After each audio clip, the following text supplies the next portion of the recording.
Very good afternoon, I'm Assad Ahmed. With the Olympics less than 2 months away, the road closures and parking restrictions which will come into effect are already causing anger and confusion among some Londoners.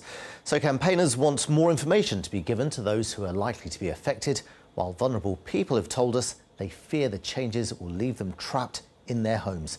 Let's speak to our reporter Anjana Gadiel now, who's in Westminster for us this afternoon. Anjana. Well, Assad, new parking controls are going to be brought in here in central London this summer. I'll have more on that in just a minute. But it's in East London where people have told us that they're confused and frustrated about parking changes and road closures brought on by the Olympics this summer.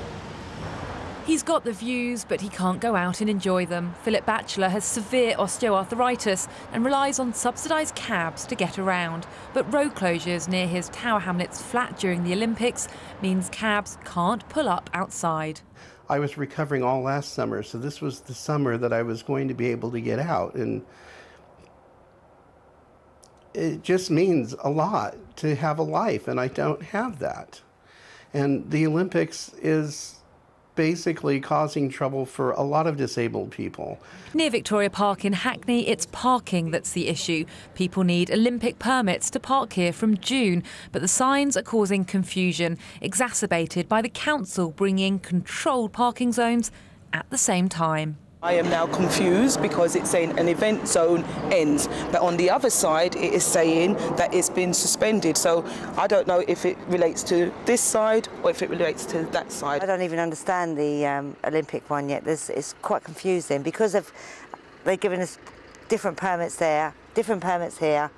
Nobody knows what's going on at the moment. We showed our rushes to a parking campaigner who said signs on road closures and parking need to be made much clearer. There's so many new rules coming in for the Olympics and also generally, and it's very confusing for motorists. Every local authority is enforcing in a different way, at different hours, at different days of the week, and it's just incredibly confusing for motorists. So read the signs and apply for your parking permit if you live near a venue, although Philip Batchelor wants to be rehoused as far away from the venues as possible.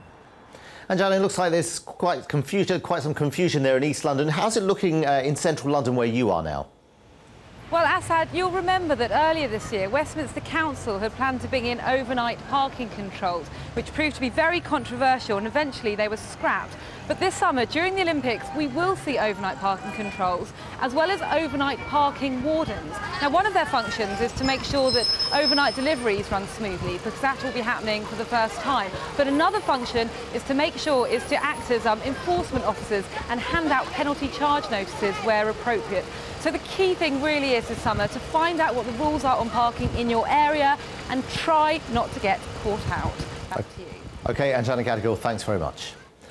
Campaigners started a legal challenge this morning against the government, which is accused of failing to reduce harmful air pollution. The environmental lawyers, Client to Earth, brought the case to the Court of Appeal.